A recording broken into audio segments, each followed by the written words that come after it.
Yeah, thank you, Adam. I shouldn't be up here by myself. Damn. I have no business being on a stage. I want you to know that I know that. I wanted to be a writer. That's all I ever wanted, but I learned how to write music when I was 10, and I figured I can turn these poems into songs, so I might as well. And then it took off from there. But I know what I'm like.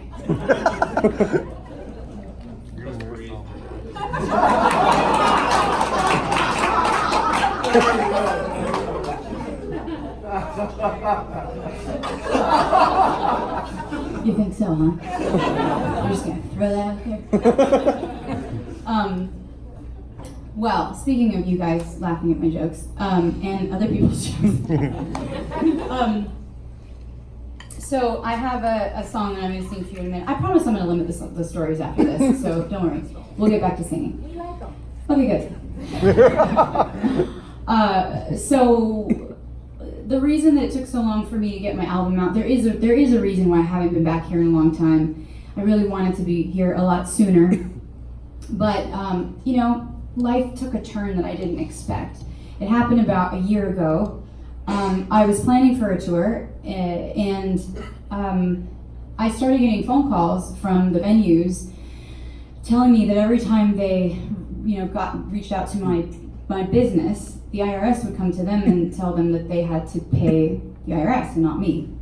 So I started getting phone calls from the venues, and I was like, I don't know what's going on. So I reached out to my accountant, and I said, what's going on? And my accountant said, oh, it's just a scam. Don't worry about it. The IRS messed up. And I was like, oh, okay. And then I started asking a lot of questions, and slowly I discovered that this person that I had worked with since I was a teenager had been robbing me the whole time. And had sent me into such massive debt that included in that was trying to hide from me that I couldn't pay my taxes. And she took care of everything. So I didn't even know. And I've always been really proud of the fact that I can take care of myself. I've never had to rely on anybody, and suddenly I couldn't. I had nothing. I thought I was going to have to file for bankruptcy. The only reason I didn't is because I moved home and my parents took care of me and paid the worst of the debts off so that I didn't get in any more trouble. And I've spent the last year being an accountant, trying to put together my entire career, the business side of my entire career. And it's been really difficult and heartbreaking, especially because I trusted somebody. I've always claimed to have pretty good intuition. I can't claim that anymore. To have somebody look me right in the eyes, be my best friend, and be doing that is pretty awful. And that meant I had to cancel my tour. I had to not fire everybody, but let go of everyone I was working with that I was paying because I couldn't afford it. So the website was shut down, which is still shut down, unfortunately, and I had to cancel the tour, and I had to cancel the promo team that I'd hired to put out there, and this record that I'd worked so hard on just went nowhere. And then just about the time I was picking myself up, I realized that the Pledge Music campaign that I'd used with crowdfunding to help me make the album, which is that you guys paid it forward with pre-ordering the album and buying merchandise that I made, and we had this fun dialogue for a while. And as it turns out, Pledge Music was not giving the money to the artists. They were spending it on other projects. So my record was a total loss, and it's been the worst year.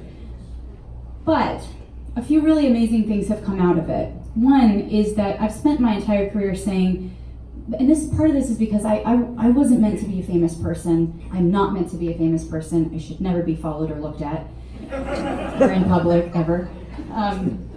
You can dress me up, but you can't take me out.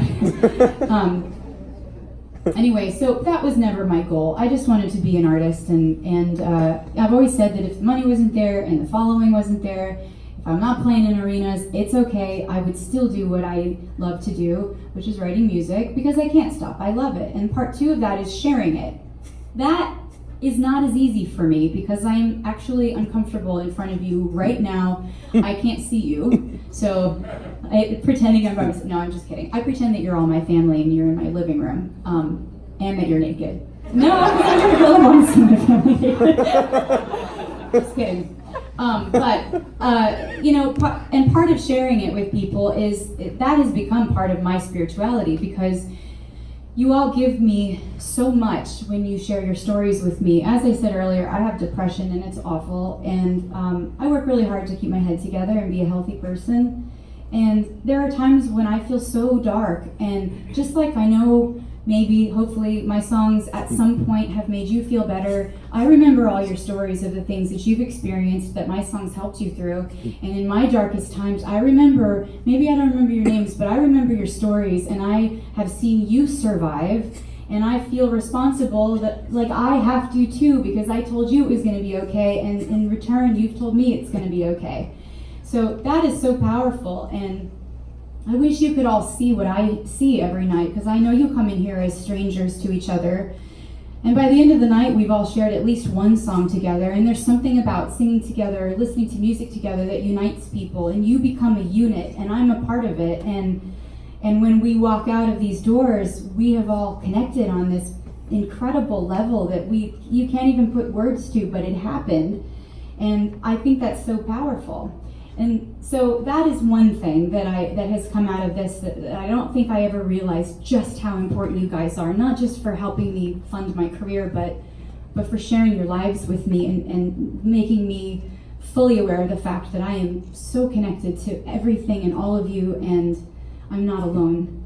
Yeah. So thank you for that.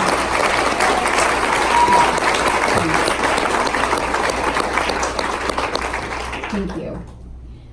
Part two is that I realized just how much people really do want to help each other, and at a time when it would have been very easy for me to have my worldview shaken to the point of not trusting anyone. And that happened for a while. You know, that's PTSD, really. So, you know, I had to get over that. And the way that it happened was that people just showed up for me. People I didn't expect. Fuck, I'm gonna cry. Hold on. Look at your thumb. Okay.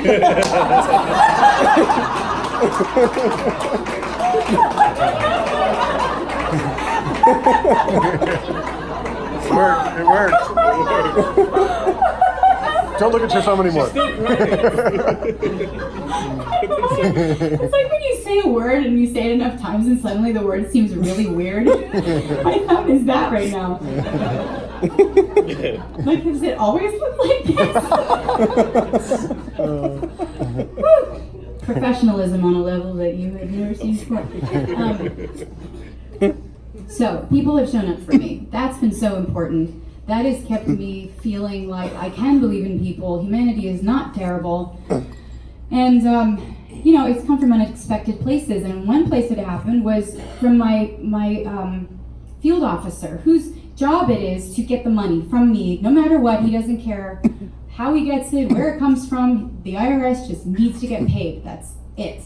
And at the time, I was horrified. I'd never been in debt before. I didn't know how I didn't know what I was going to do. I couldn't even work, so how was I going to pay my bills? And I was on the phone with him one day and trying to work things out or figure out an installment agreement, or I didn't know how to use my own banks. I mean, that's the one part of my career somebody is always taking care of. I didn't know what to do. I've learned how to be a performer, kind of, and a touring musician and a writer. I mean, and a producer. I put everything into that. The math side was just beyond me, and I was on the phone with this field officer, and I broke down and I said, I can't do this. I'm losing my tour. I'm losing my record.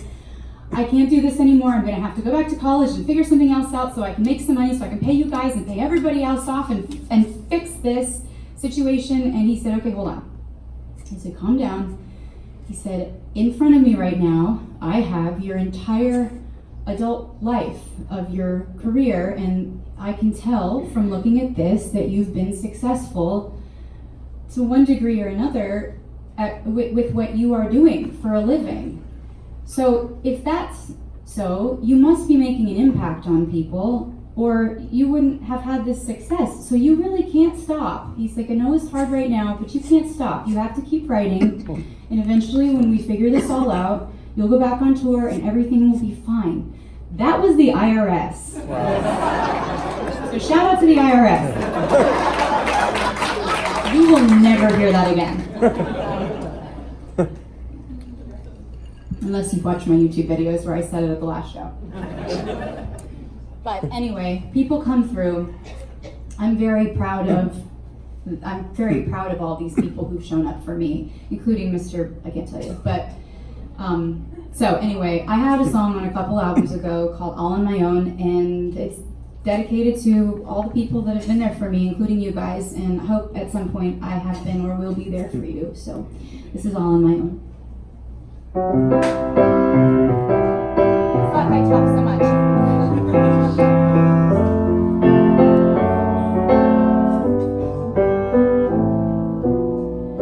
I got this feeling I could sail across the universe, at least across the ceiling, if I tried. But there's 1,000 little things to rub the dust from off my wings. So I am barely any more than very stationary, all on my own. I don't think that I'd have fared so well, all on my own. I don't think that I'd have fared so well. Somebody's driving from the backseat of your mind, and they decide you've smiled enough. They roll your car with blatant disregard for those whose arms were molded by heaven just to hold you, and we'll all be there to hold you through the ugly days. And that's when you'll say, all on my own.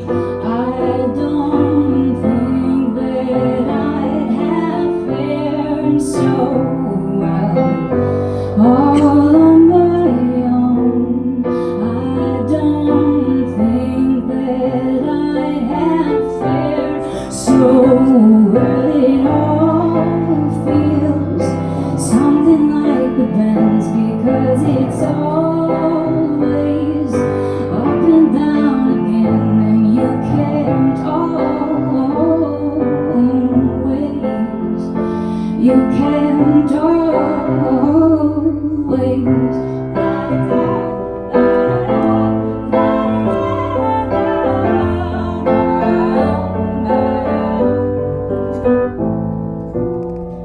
Well, I can tell that this is gonna hurt like hell, but there's just something about surviving that can make a person feel alive, and all on my